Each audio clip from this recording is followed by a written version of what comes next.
né, em público, a vida desse irmão também. Não, é verdade. Porque uma pessoa muito importante assim na minha vida ministerial, que é aquele cara que ele realmente ele não desiste de você, né? E ali na FAB, por diversas vezes, nós temos muitos altos e baixos ali no nosso dia a dia. E o tempo que ele passou conosco lá era sempre observando, sensível ao nosso semblante.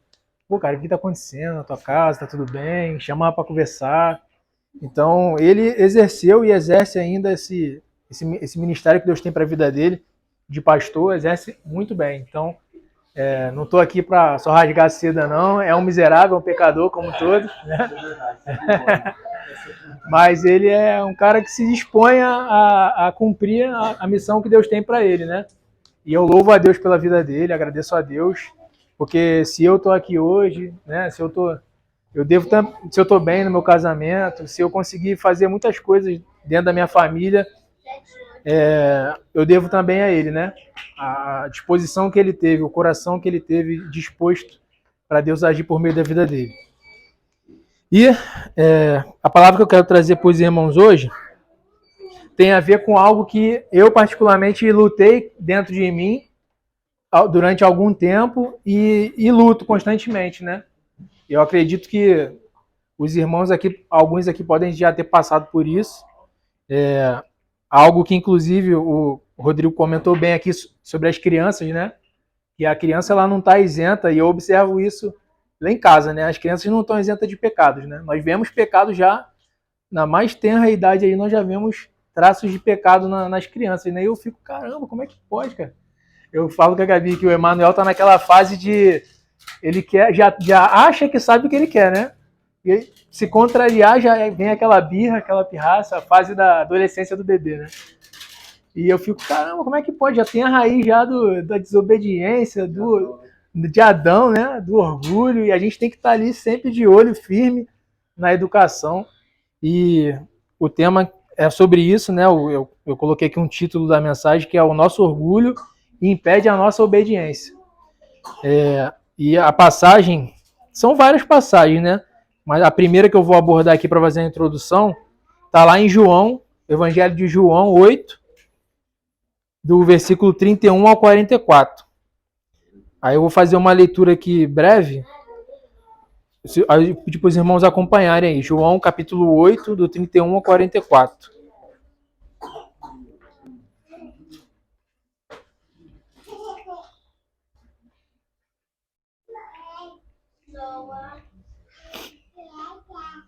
Então eu vou ler aqui e os irmãos acompanham.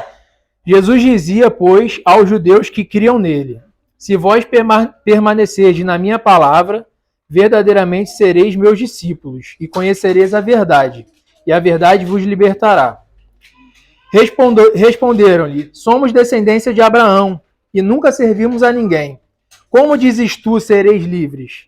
Respondeu-lhe Jesus: em verdade vos digo, que todo aquele que comete pecado é servo do pecado. Ora, o servo não fica para sempre em casa, o filho fica para sempre. Se, pois, o filho vos libertar, verdadeiramente sereis livres. Bem sei que sois descendência de Abraão, contudo procurais matar-me, porque a minha palavra não entra em vós. Eu falo do que vi junto do meu pai, e vós fazeis o que também viste junto de vosso pai. Responderam e disseram-lhe: nosso pai é Abraão. Jesus disse-lhes: se fosseis filho de Abraão, farias as obras de Abraão. Mas agora procurais matar-me, a mim, homens que vos tenho dito a verdade, que de Deus tenho ouvido. Abraão não fez isso. Vós fazeis as obras de vosso pai. Disseram-lhe, pois: nós não somos nascidos de prostituição, temos um pai, que é Deus. Disse-lhes, pois, Jesus: se Deus fosse o vosso pai, certamente me amarias, pois que eu saí e vim de Deus. Não vim de mim mesmo, mas ele me enviou. Porque não entendeis a minha linguagem, por não poderdes ouvir a minha palavra. Vós tendes por pai ao diabo, e quereis satisfazer os desejos de vosso pai. Ele foi homicida desde o princípio e não se firmou na verdade, porque não há verdade nele. Quando ele profere mentira, fala do que lhe é próprio, porque é mentiroso e pai da mentira. Eu vou parar por aqui. E aí o foco aqui desse texto, né, que eu discorri, eu foco aqui nesse último versículo que eu li, no 44. Vós tendes por pai ao diabo, e quereis satisfazer os desejos de vosso pai. Ele foi homicida desde o princípio. Então, no diálogo que Jesus estava tendo ali com os fariseus, né, lá no início ele fala, os fariseus que creram nele. Então, ali já era um grupo de fariseus que ainda parou para ouvir, de certo modo. Porque os fariseus, muitos rejeitavam a palavra de Jesus, né? Porque ela vinha cortante, ela vinha no âmago ali do sentimento dos fariseus. Que se nós observarmos ali a palavra, os evangelhos, eram pessoas cheias de si, pessoas que faziam as coisas para serem vistos, né? Que oravam para os outros verem, que cumpriam a lei com muito rigor, mas que não faziam com o coração quebrantado, faziam aquilo para mostrar, né? Faziam aquilo assim, conscientemente, digamos assim, mas não com o coração quebrantado para Deus. E aí, Deus estava sendo perseguido e a palavra dele estava sendo rejeitada.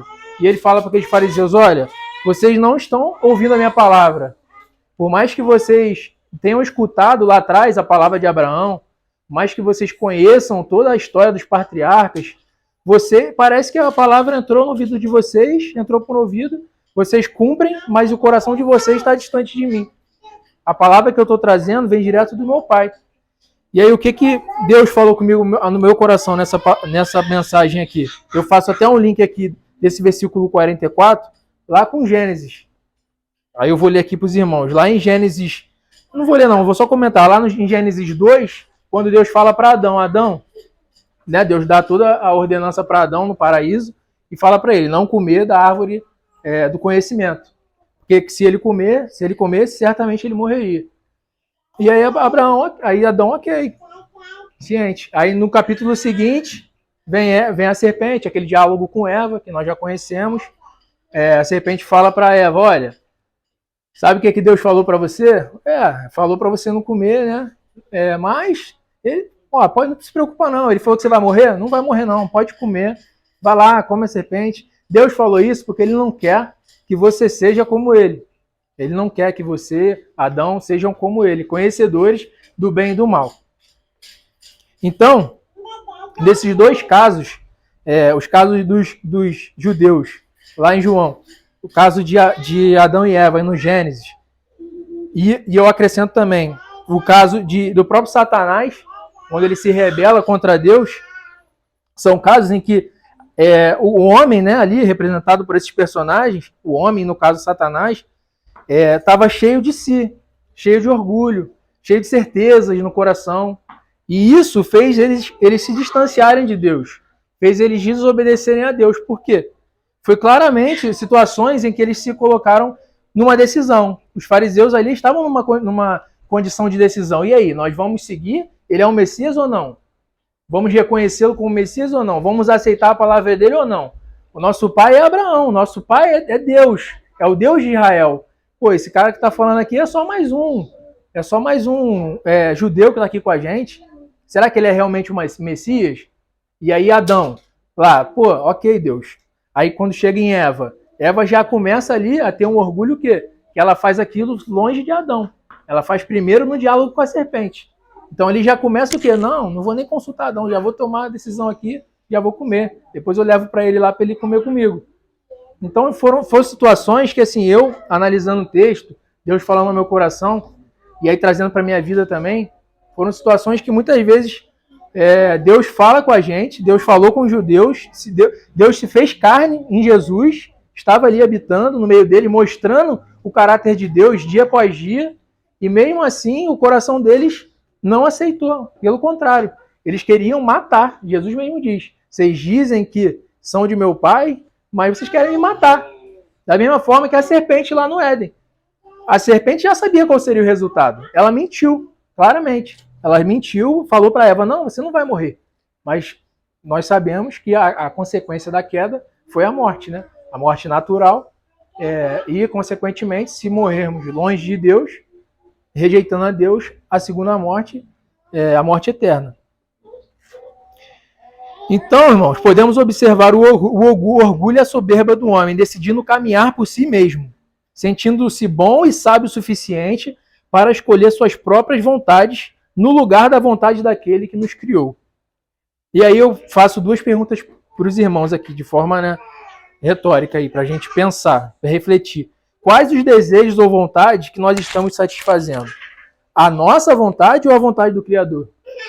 O quanto nós estamos sendo mansos, humildes e submissos a Deus e a sua palavra? E agora já essa foi uma introdução, né, para a gente refletir o quanto tem sido o nosso coração disposto, sensível, manso, humilde o suficiente para aceitar a voz de Deus. Porque eu falo por mim. Eu, por muito tempo, uma coisa que eu lutei muito dentro de mim foi essa questão do orgulho, sabe? De achar que... Não de me sentir melhor do que o outro, mas de apontar muitos erros, de tomar e não me colocar diante de Deus, de rejeitar estar em comunhão, de rejeitar estar numa igreja, de rejeitar estar no meio de outros irmãos, por achar que, de alguma forma, ali não cabia eu estar naquele meio. Né? Querendo ou não, é um pouco de sentimento de superioridade. Por quê? Eu sou tão pecador quanto todos os irmãos de qualquer denominação. Esse grupo aqui, somos tão pecadores quanto qualquer outro. Somos tão dependentes de Deus quanto qualquer outro. Então, irmãos, essa foi uma introdução. Eu vou entrar agora. Eu comentei lá no grupo, não sei quem viu, que eu estava meditando em Provérbios. Assim que o coronel Nilson colocou lá, eu tinha meditado já em Provérbios. E fiz um link com essa passagem também, Provérbios 10 e 11. Eu vou ler alguns princípios, né? Porque Provérbios vem trazendo ali esses dois capítulos, e ao longo do livro de Provérbios ele vem comparando, né? A vida do justo, a vida do perverso. O que o justo pratica, o que o perverso pratica, né? Qual a consequência das coisas que o justo pratica e das coisas que o perverso pratica. E aí eu vou ler aqui alguns desses princípios. Está lá em Provérbios 10, capítulo 10 e capítulo 11. Eu separei alguns versículos aqui.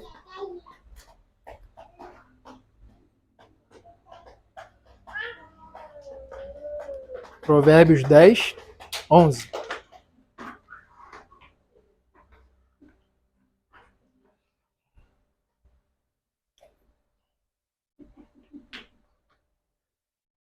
Provérbios 10, 8. O sábio de coração aceita os mandamentos. Deixa eu trocar essa versão aqui. Mais fácil de entender. 10, 8. Os sábios de coração aceitam mandamentos, mas a boca do insensato o leva à ruína. Eu vou passar alguns aqui e vou ler os que mais me chamaram a atenção e que tem mais a ver com a mensagem. A boca do justo é fonte de vida, mas a boca dos ímpios abriga a violência. O ódio provoca dissensão, mas o amor cobre todos os pecados.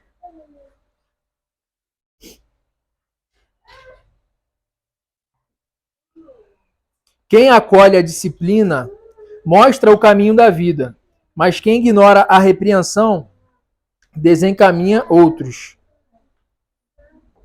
E o 30, o último do capítulo 10. Os justos jamais serão desarraigados, mas os ímpios pouco duram na terra. Então, irmãos, em outra versão ele é até mais duro, né? Fala que os ímpios seriam exterminados, seriam acabados, né? Deus fala, é uma palavra até um pouco dura. Deus acabaria com eles, eles seriam extintos da terra. Então aí eu faço uma outra pergunta, né? Por que Deus se comporta dessa forma diante ali dos homens, né? Porque ele é mau, ele é ciumento? Pô, será que Deus... o perverso, ou seja, aquele que escolhe realmente andar diante de Deus, que rejeita a vontade de Deus, Deus vai simplesmente acabar com ele, acabar com a vida dele? Será que ele não tem uma chance? Que Deus é esse? É um Deus ciumento? É um Deus que só nos acolhe se nós escolhermos a vontade dele. É igual aquele relacionamento abusivo, né? Se a mulher não tem direito de escolha, né? Trazendo para o nosso português aqui, tem que fazer tudo que o homem manda. Que Deus é esse? Né? Muitos podem pensar quando leem essas passagens do Velho Testamento. E aí eu trago aqui o que Deus ministrou no meu coração. Que na verdade, quando Deus ministra essa palavra para Salomão, traz esses provérbios, ele traz como princípios, como a base. Querendo dizer o quê? Olha, longe de Deus, nós não temos como viver. Não existe vida longe de Deus. É isso que ele está querendo dizer aqui. Da mesma forma no paraíso. A partir do momento que o coração de Adão, de Eva, a partir do momento que os judeus, a partir do momento que nós tomamos decisões por conta própria, nós automaticamente estamos deixando nosso orgulho falar mais alto. Estamos deixando nossa soberba, nossa insubmissão a Deus falar mais alto. E isso nos distancia de Deus automaticamente, porque nós não estamos nos submetendo à vontade dele. É nesse ponto que Deus diz para Adão e Eva, olha, vocês não podem comer aquilo ali. A partir do momento que entra no coração deles o orgulho e a desobediência, automaticamente eles morreram, foram extintos do paraíso. Assim como Lúcifer. Eu até trouxe aqui a passagem de Ezequiel 28:17. Seu coração tornou-se orgulhoso por causa da sua beleza, e você corrompeu a sua sabedoria por causa do seu esplendor. Por isso eu atirei à terra, fiz de você um espetáculo para os reis. E aí eu entro em uma outra passagem que é Provérbios 11, como comentei, Provérbios 10 e 11. Provérbios 11, versículo 2. Vou ler o 1 e o 2. O Senhor repudia balanças desonestas, mas os pesos exatos lhe dão prazer. 2. Quando vem o orgulho, chega a desgraça, mas a sabedoria está com os humildes. Esse trecho aqui especificamente, quando vem o orgulho, chega a desgraça. Para mim, eu consigo enxergar aqui claramente uma associação entre esses dois versículos. A queda, esses três, na verdade, né? A queda de Lúcifer, em Ezequiel, a saída, né? A expulsão de Adão e Eva do paraíso, e esse princípio que está aqui dentro de Provérbios. Quando vem o orgulho, chega a desgraça. A gente pode trocar essa desgraça aqui por ruína, queda, né? Automaticamente vem, em última instância, a morte. Nós estamos realmente... A desgraça a gente pode associar o quê? A graça. A gente tem comentado isso lá, Coronel Dantas tem comentado conosco, que a graça de Deus para nós não é só para perdoar os nossos pecados, mas é para nos possibilitar deixar de pecar, para nos possibilitar cumprir os mandamentos de Deus.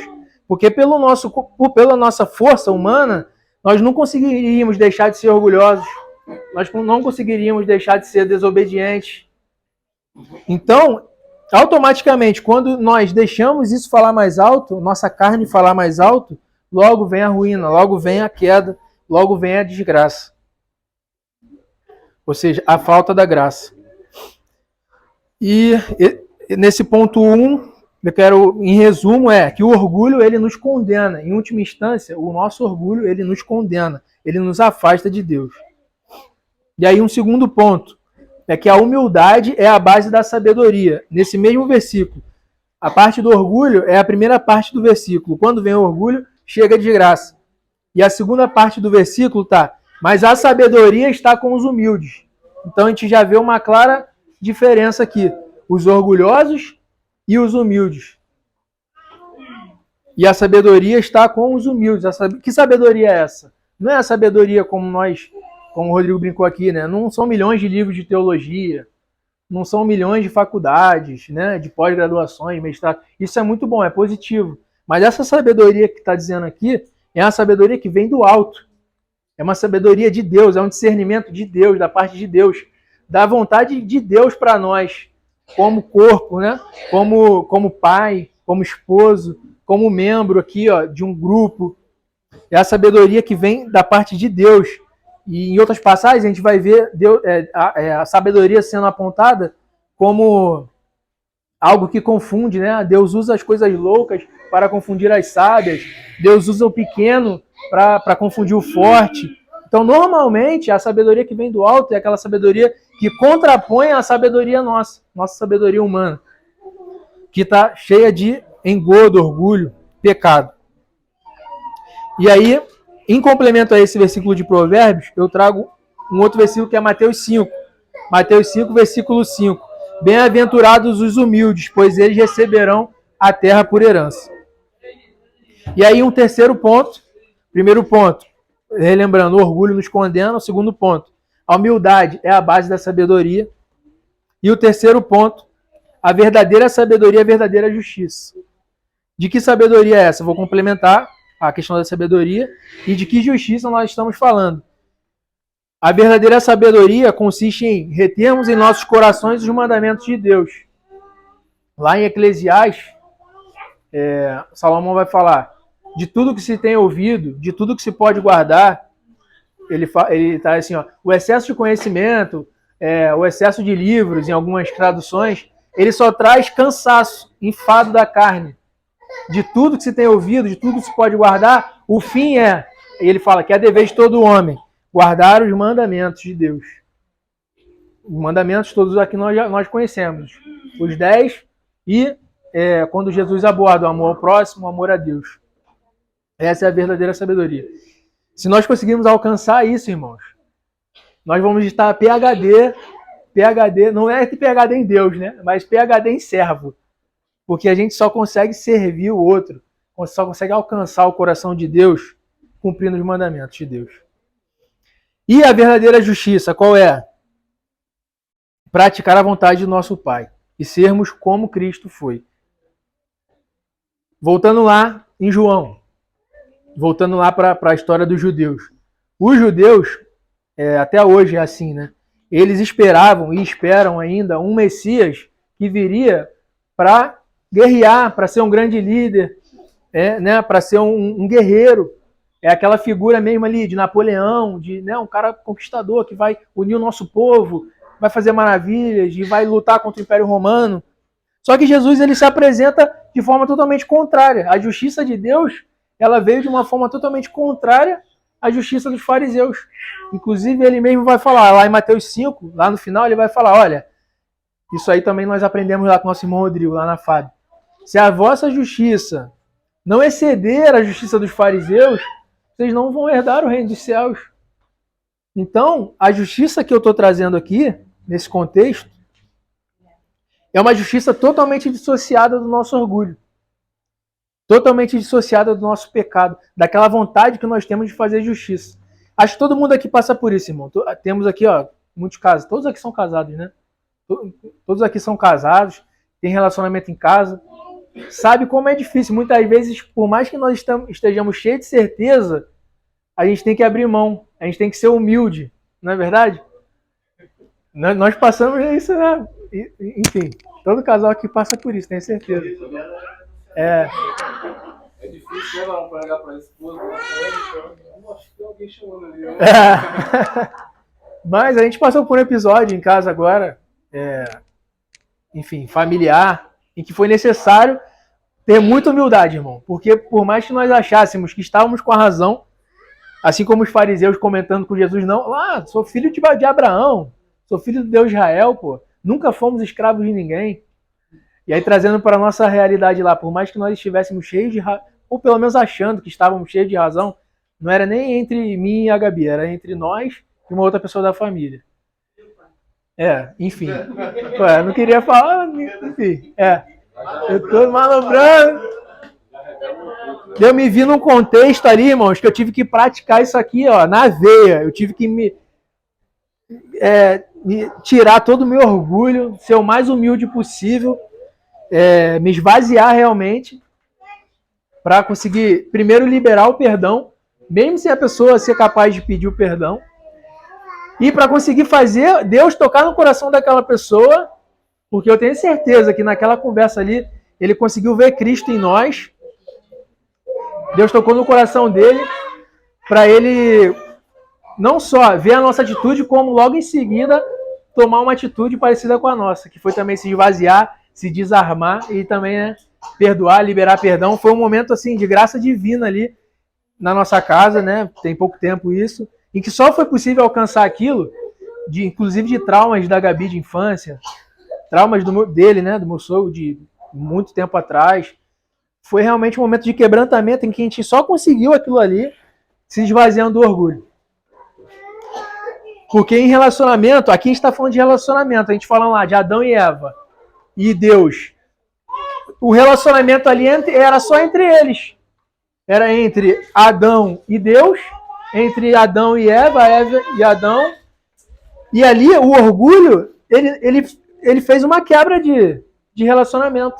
Da mesma forma como em muitos casamentos, o orgulho, ele não nos deixa ouvir, não nos deixa ser humildes o suficiente para nos desarmar, humildes o suficiente para, por mais que venha uma serpente falar, olha só, pô, ela falou tal coisa? Não, cara, pode ir, vai na fé, tu é o homem da casa, pô, né? Tá contigo, pô, tu não vai morrer não. Mas a gente sabe, irmão, essa vozinha que vem, mansa, ela nos faz muitas vezes esquecer, ou põe uma venda nos nossos olhos, nos faz ignorar, não nos faz reconhecer que às vezes é o próprio Cristo que nos deu, que está ali diante de nós, como lá com os judeus. Cristo estava com eles ali, e eles não conseguiram enxergar, eles queriam matar Cristo, né? Como mataram. Então, dentro desse tópico que eu trago, de verdadeira sabedoria e verdadeira justiça, vou tentar conceituar de 3 formas aqui, podem ter N conceitos, mas vou trazer 3 pontos aqui, que o amor, a gente vai ver aqui em Provérbios também, no mesmo capítulo, amor e a justiça, que para mim eu não consigo dissociar a justiça de Deus do amor de Deus. Então aqui em Provérbios, capítulo 11, versículo 17, diz assim a palavra, um pouco mais abaixo, né? Nós lemos o 1, o 2, e vamos ler o 17. Quem faz o bem aos outros, a si mesmo o faz. O homem cruel causa o seu próprio mal.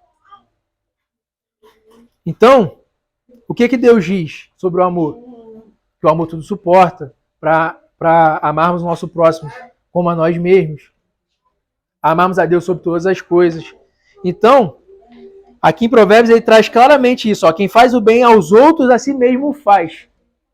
Automaticamente, num casamento, quando nós estamos cheios de orgulho, o que acontece? Automaticamente o outro fica cheio de orgulho, irmão. É inevitável. Se você tenta falar um pouco mais alto, o outro vem mais alto. E você tenta gritar, o outro tá berrando. Quando tu levanta a mão, já toma um tapa. É assim. Em relacionamento é assim. A verdade é essa. Se não tiver alguém para renunciar, se não tiver... E aí falando agora, entre nós aqui como irmãos, num grupo, sempre vai ter aquele mais maduro, sempre vai ter aquele irmão que tá vendo um pecado seu. Será que nós vamos estar sendo humildes o suficientes aqui para ouvir o outro irmão falar?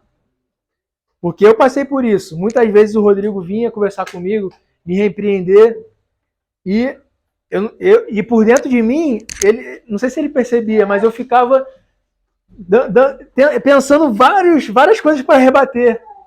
Várias coisas que eu tinha... Cara, eu tenho certeza que eu vou falar isso, mas eu me controlava. E ele mesmo, uma vez, ele veio falar comigo, pô, irmão, eu admiro uma coisa em você, não estou fazendo um autoelogio, estou fazendo um autoelogio, mas foi uma coisa que ele falou, mas que não era eu, era Cristo já trabalhando em mim. Ele falou, pô, irmão, eu percebo várias vezes que eu vou falar, né, te exortar a falar alguma coisa, pô, você aceita, você, né, é uma pessoa mansa, escuta, mas não sou eu, irmão. Não sou eu, a Gabi sabe, né? Me conhece, está todo dia comigo. Eu também tenho meus momentos. Não sou nada, né? Pô, bonzinho pra caramba esse tio.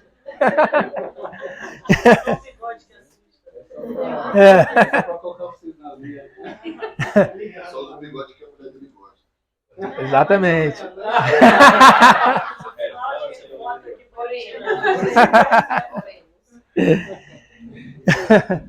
Então, irmãos, voltando aqui para não perder o fio da meada. Esses momentos assim que nós somos exortados, às vezes pela esposa, pelo pai, pela mãe, pelo filho também, por que não?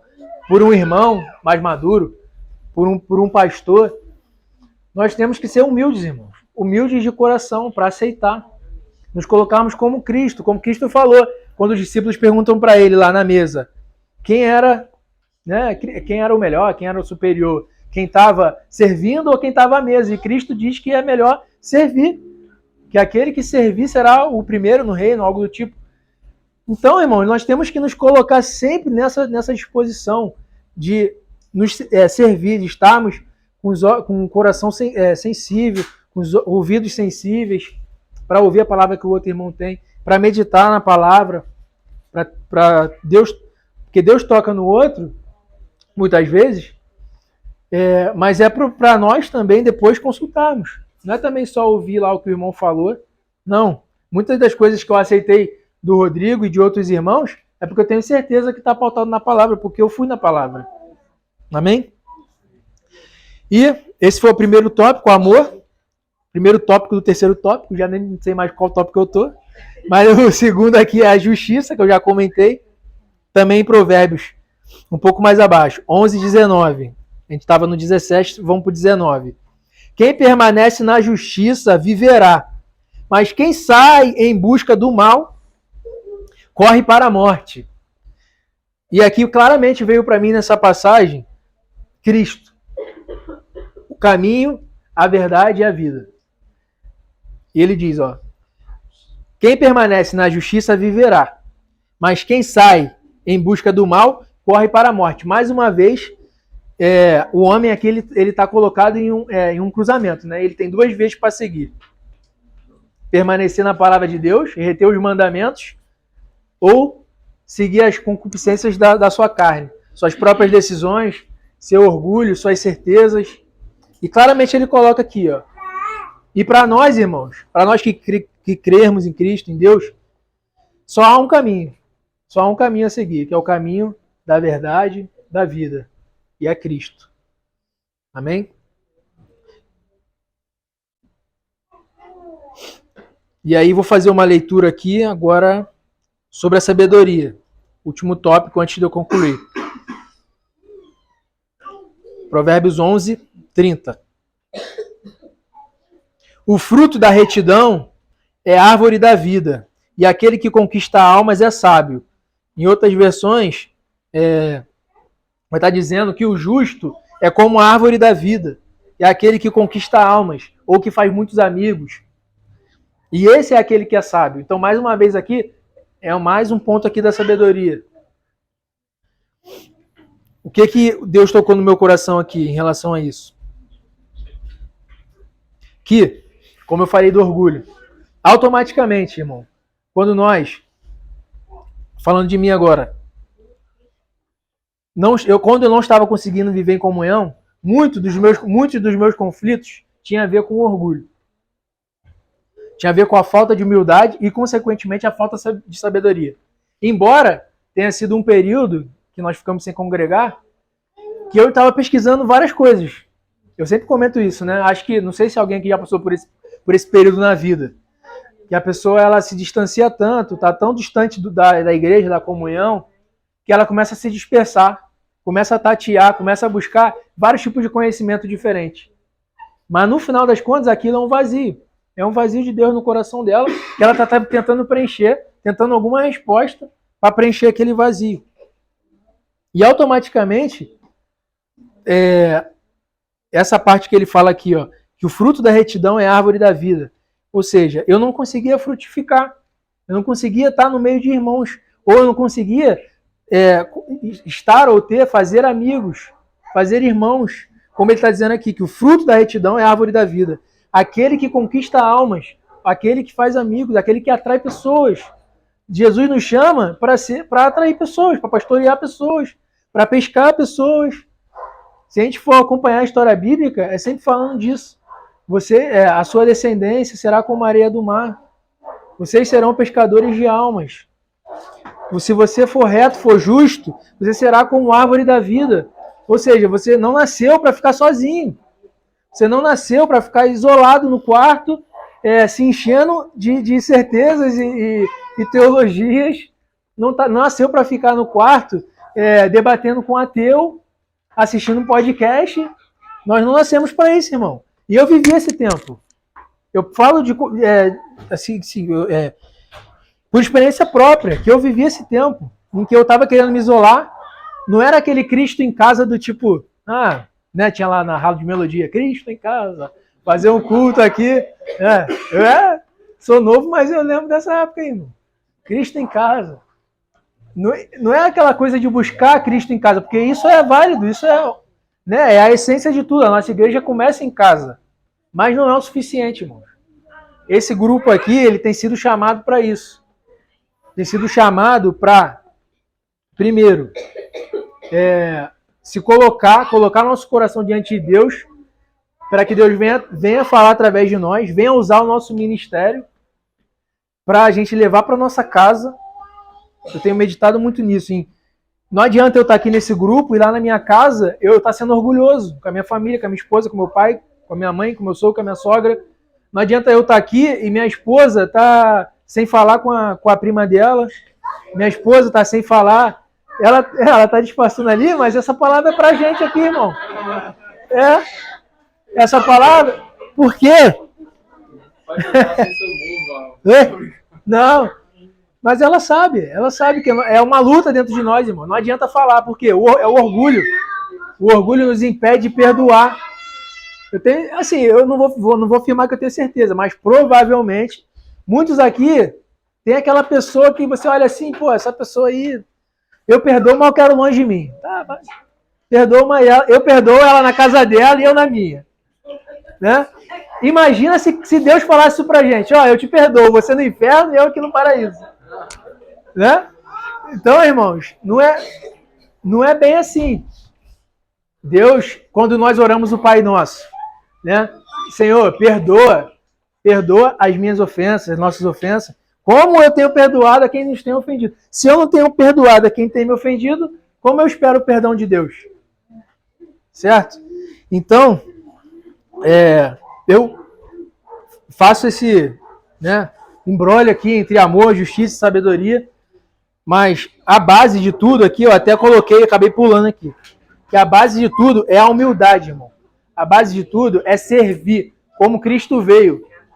A gente pode observar na história bíblica que Deus sempre chama os improváveis. Sempre chama aquele filho mais franzino. Deus sempre chama aquele filho de uma mulher que era estéril. Deus nasceu de uma virgem, filho de um carpinteiro. Então, é sempre os improváveis. O povo de Israel é um exemplo disso. O povo de Israel nunca foi aquele povo mais forte. Aquele povo que entrava na batalha já com as melhores armas, talvez, mas era um povo que estava sendo levado por Deus. Amém? Então, que nós viemos ser humildes, servos, pacientes, longânimos. Viemos trabalhar todos esses frutos no nosso coração, porque só assim nós vamos conseguir praticar o verdadeiro amor, a verdadeira justiça de Deus, nos esvaziando do nosso orgulho. E aí, para concluir, vou fazer aqui uma última leitura lá em Tiago 4.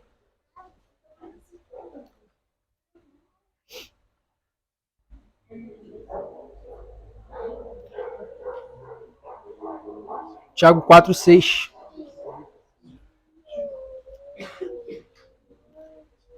Não é tão grande, irmãos? Eu vou ler aqui, a partir do 4. Adúlteros, vocês não sabem que a amizade com o mundo é inimizade com Deus? Quem quer ser meu amigo, quem quer ser amigo do mundo, faz-se inimigo de Deus. Ou vocês acham que é sem razão que a Escritura diz que o Espírito que ele fez habitar em nós tem fortes ciúmes, mas ele nos concede graça maior. Por isso diz a Escritura: Deus se opõe aos orgulhosos, mas concede graça aos humildes. Portanto, submetam-se a Deus, resistam ao diabo e ele fugirá de vocês. E aí eu dou uma ênfase aqui para finalizar nesse versículo 6. No 5 e no 6. Mas ele nos concede graça maior. Por isso a Escritura diz: Deus se opõe aos orgulhosos, mas concede graça aos humildes. Amém, irmãos? Então, que a graça de Deus possa nos possibilitar a lutar contra os desejos, o nosso orgulho, a nossa carne, que nós consigamos alcançar essa graça por meio de uma humildade, da nossa humildade perante Cristo, da submissão, da obediência. E que nós venhamos ser aquele remanescente fiel, o justo, aquele que não se conforma com este século, que se assemelha a Deus, estando disposto a renunciar a si mesmo, dar a outra face, se calar, suportar, perdoar, amar, interceder por aqueles que estão cegos. Como Abraão fez por Sodoma e Gomorra, como Moisés fez pelos israelitas, como Estevão fez por aqueles que o apedrejaram, e como Jesus fez por nós na cruz. Encerra assim a palavra.